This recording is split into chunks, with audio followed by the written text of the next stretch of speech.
membawakan tentang teori pembelajaran humanistik. Sebelumnya, kami akan memperkenalkan diri. Saya Muhammad Arisan. Saya Besra Belinda. Saya Siti Sasnasti Lumban Batu. Dan saya Ivena Simanjuntak. Selamat menyaksikan. Baik, terima kasih banyak. Saya Ivena akan menjelaskan tentang latar belakang dari humanistik. Sebelum saya mencakup tentang apa itu pengertian humanistik, pendidikan itu merupakan pembelajaran yang setiap individu manusia merupakan personal recruitment atau yang dipenuhi setiap manusia itu mempunyai tujuan untuk meningkatkan taraf hidupnya dan mengangkat derajatnya. Nah, dengan adanya begitu, setiap manusia itu harus mempunyai daya belajar yang juang yang tinggi, yang tidak akan mungkin manusia itu bisa lepas dari didik atau yang terdidik. Oleh karena itu, tanpa adanya pembelajaran, manusia itu tidak akan pernah maju. Jadi dikatakan bahwa manusia itu tiada hari tanpa belajar untuk mencapai cita-citanya. Sebagai seorang pendidik maka harus memiliki pengetahuan agar tujuan pembelajaran itu tercapai, sehingga peserta didik bisa memenuhi syarat-syarat dari tujuan tersebut. Dengan begitu, perlunya teori model pembelajaran yang kami ambil itu adalah humanistik. Matematika itu sebagai aktivitas manusia yang seharusnya dalam proses pembelajaran tidak memandang peserta didik sebagai penerima saja, namun juga mendapat kesempatan untuk menemukan kembali. Nah, di sini ada para ahli mengatakan bahwa menurut dari si Arthur Combs, yang kedua adalah Abraham Maslow dan Carl Rogers. Yang pertama itu tentang si Arthur. Arthur itu mengatakan bahwa humanistik itu ada perasaan atau persepsi keyakinan dan maksud yang merupakan perilaku batiniah yang menyebabkan seseorang berbeda dengan yang lain. Sehingga adanya humanistik ini dapat memahami orang lain, seseorang harus melihat dunia orang lain tersebut juga.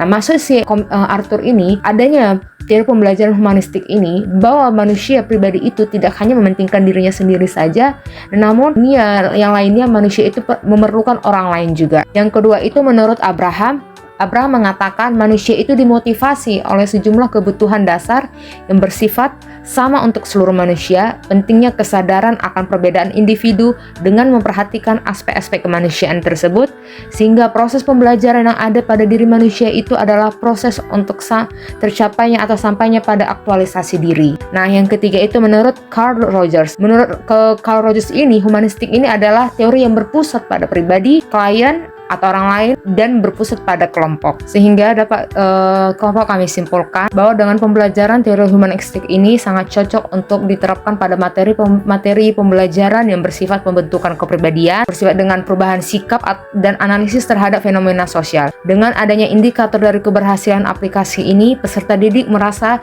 mempunyai gairah yang berinisiatif dalam belajar dan terjadi perubahan pola pikir, perilaku, dan sikap atas kemauan sendiri.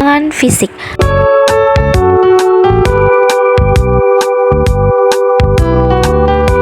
Perkembangan fisik atau tubuh manusia merupakan perkembangan sistem organ individu yang kompleks yang dimulai dari terbentuknya organ-organ dan tersusunnya jaringan-jaringan saraf hingga sampai dewasa. Perkembangan fisik ini terbagi atas beberapa bagian, yaitu yang pertama atau bagian adalah perkembangan fisik masa bayi. Pada masa bayi, terlebih dahulu mulai terbentuk bagian kepala dan berlanjut pada bagian tubuh lainnya. Dan bayi yang baru lahir sudah mampu menggerakkan bibir, mata, kemudian mampu menggerakkan tangan dan kaki, serta mampu menggerakkan anggota tubuhnya ke kanan dan ke kiri. Dan gerakan ini bersifat otomatis dan tidak terkoordinir sebagai reaksi atau stimulus dari lingkungan. Yang bagian B adalah perkembangan fisik pada masa kanak-kanak. Pada perkembangan fisik pada masa kanak-kanak, yaitu merupakan kelanjutan dari perkembangan awal anak-anak. Perkembangan ini berlangsung dari usia 6 tahun saat individu mulai masuk sekolah dasar. Di sini individu sudah mulai menunjukkan perubahan terhadap pola kehidupannya dalam bersikap dan berperilaku. Pada masa ini pertumbuhan dan perkembangannya lambat dan relatif sama sampai menjelang masa puber. Selanjutnya adalah perkembangan bagian C, perkembangan fisik pada masa remaja. Pada tahap ini perubahan fisik tampak berkembang dengan pesat. Hal ini terjadi karena perubahan fisik dan ini merupakan gejala primer yang membuat organisme secara matang maupun bereproduksi. Dan ini ditandai dengan perubahan seks primer, yaitu dimulainya perubahan pada organ reproduksi pada laki-laki maupun perempuan. Yang selanjutnya bagian D, yaitu perkembangan fisik pada masa dewasa. Di masa dewasa, penampilan fisik sudah semakin matang sehingga siap untuk melakukan tugas-tugas seperti orang dewasa lainnya, misalnya bekerja, menikah, dan memiliki anak. Selanjutnya, yang bagian kedua adalah perkembangan kognitif. Perkembangan kognitif artinya adalah kemampuan berpikir yang dengan menggunakan otak. Dan dalam perkembangan kognitif ini terdapat 4 tahap perkembangannya. Yang pertama yaitu tahap sensori motorik, tahap pra-operasional, tahap operasional konkret, dan tahap formal operasional. Yang pertama yaitu tahap sensori motorik, yang dimana tahap sensori motorik ini terdapat pada umur dari 0 atau ketika dia baru lahir sampai umur 2 tahun. Pada tahap ini, bayi membangun pemahaman tentang dunia dengan mengordinasikan pengalaman secara sensorik mereka, yaitu seperti melihat dan mendengar, dengan tidak memotorik mereka atau mencapai dan menyentuh. Selanjutnya, tahap pra-operasional, yang dimana mulai dari umur 2 tahun sampai 7 tahun. Pada tahap ini, anak-anak telah menunjukkan aktivitas kognitif dalam menghadapi berbagai hal di luar dirinya. Meskipun kemampuan berpikirnya masih belum mencapai sistem yang terorganisasi dengan baik, namun anak sudah mampu memahami realitas di lingkungan dengan menggunakan tanda-tanda atau simbol. Dan cara berpikir anak pada tahap ini bersifat tidak sistematis atau tidak konsisten. Oleh karena itu, mereka belum mampu memahami konsep yang lebih kompleks seperti misalnya konsep waktu, sebab dan akibat, serta perbandingan. Selanjutnya, pada tahap operasional konkret, ini terjadi pada umur 7 sampai 11 tahun. Pada tahap ini, anak-anak telah menunjukkan bahwa penalaran yang logis dan konkret. Sebagian besar anak-anak yang berada pada tahap ini sudah memiliki kemampuan untuk mempertahankan ingatannya tentang ukuran, panjang, dan jumlah benda cair, contohnya. Dan dengan kata lain, mereka sudah mampu memahami bahwa satu kuantitas akan tetap sama walaupun penampakan luarnya terlihat berbeda. Contohnya, jika seorang anak yang mengambil tanah liat yang berbentuk bola, kemudian menekannya menjadi pipi atau dibagi menjadi 10 bola yang lebih kecil, ia pasti tahu bahwa itu semua masih merupakan tanah liat yang sama. Selanjutnya yang adalah tahap operasional formal, yang dimana ini dimulai dari umur 11 sampai 15 tahun. Pada tahap operasional formal ini, anak telah mampu berpikir secara abstrak dan mengembangkan hipotesis dengan logis. Berbekal kemampuannya tersebut, anak mampu memecahkan masalah dan membentuk argumen dengan kemampuan operasionalnya yang berkembang semakin kompleks. Dengan hal tersebut, mereka juga mulai melakukan pemikiran spekulasi tentang kualitas ideal yang mereka inginkan dalam diri mereka dan diri orang lain. Baik, saya akan menjelaskan selanjutnya tentang teori perkembangan, di mana teori perkembangan dari humanistik yang ketiga ini adalah perkembangan sosial emosional. Penjelasan ini diambil dari 2 teori. Yang pertama adalah teori ekologi perkembangan Bron van Benner, dan satu lagi adalah teori perkembangan rentan hidup Erikson. Penjelasan dari teori ekologi perkembangan Bron van Benner. Bron van Benner merupakan salah satu ahli psikologi dari Amerika Serikat.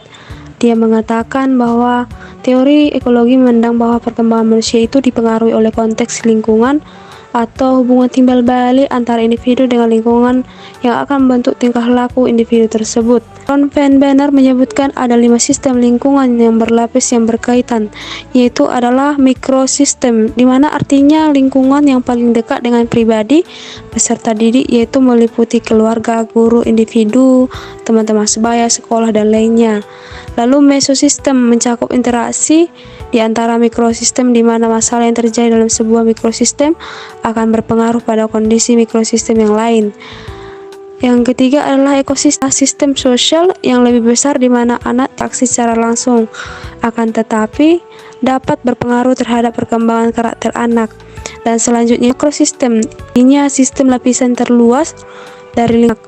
Yang selanjutnya adalah kronosistem, mencakup pengaruh lingkungan dari waktu ke beserta caranya perkembangan dan perilaku.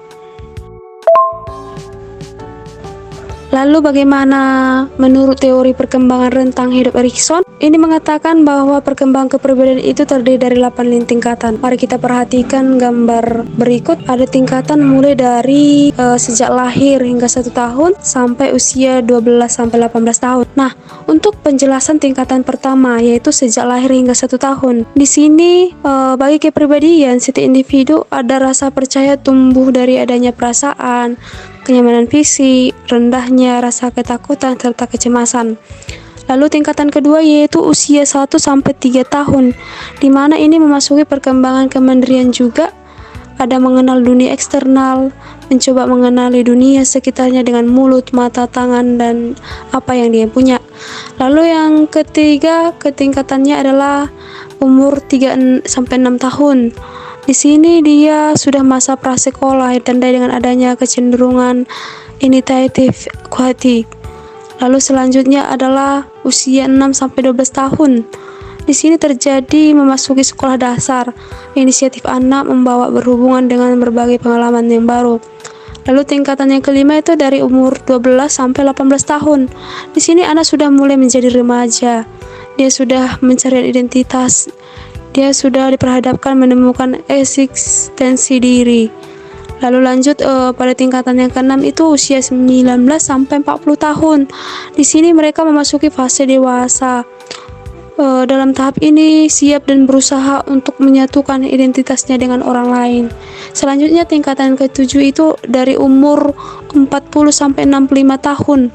Di sini semangat berbagi atau penyerapan diri dari stagnasi atau disebut usia dewasa.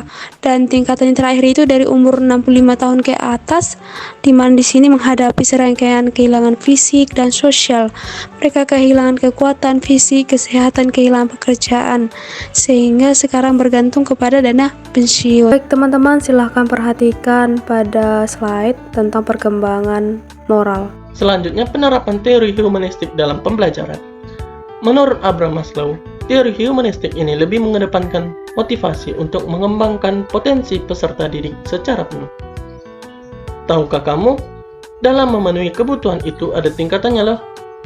Menurut Maslow, ada 5 tingkatan yang harus dipenuhi sebelum kebutuhan tingkat tinggi dapat mempengaruhi perilaku. Kebutuhan paling dasar yang harus terpenuhi adalah kebutuhan fisiologi, karena kebutuhan ini jika tidak terpenuhi, maka kebutuhan lainnya juga tidak akan terpenuhi. Yang kedua, kebutuhan rasa aman yang akan menyelamatkan hidup kita sekarang dan yang akan datang. Ketiga, kebutuhan sosial. Karena kita hidup tidak sendirian, oleh karena itu kita butuh kehadiran orang lain. Setelah melakukan semuanya, kita pasti butuh penghargaan. Penghargaan ini yang akan menciptakan pembelajaran yang kooperatif, mengembangkan program penghargaan atas pekerjaan, dan menumbuhkan rasa empati dari siswa. Dan tingkatan tertinggi dari teori kebutuhan Maslow adalah aktualisasi diri, yaitu memberikan kebebasan kepada siswa untuk menjelajah potensi yang dimilikinya. Kemudian, selain teori kebutuhan Maslow, ada teori menurut Carl R. Rogers, di mana praktek pendidikan humanistik ini menitik beratkan pada segi pengajaran, bukan pada siswa yang belajar. Tahukah kamu, langkah-langkah yang perlu dilakukan oleh guru adalah: pertama, guru memberi kepercayaan kepada sekelas agar kelas memilih belajar secara terstruktur. Guru dan siswa membuat kontrak belajar. Guru mengadakan latihan kepekaan agar siswa mampu menghayati perasaan dan berpartisipasi dalam kelompok lain. Guru bertindak sebagai fasilitator. Nah teman-teman, selain teori Maslow dan Rogers, ada satu lagi loh, yaitu teori Glasser, yang dimana teori ini mengadopsi model konseling untuk merancang model ini dengan maksud membantu para pelajar memikul tanggung jawab atas perilakunya dan tanggung jawab untuk lingkungan sosialnya. Pada model ini digunakan dalam lingkungan kelas yang memiliki beberapa tahap pelaksanaan, yaitu pertemuan pertama untuk memecahkan masalah sosial, pertemuan yang tidak hanya terbatas bagi siswa, dan yang terakhir, pertemuan membahas hal yang sedang dipelajari. Sekian dari hasil presentasi kami ucapkan terima kasih.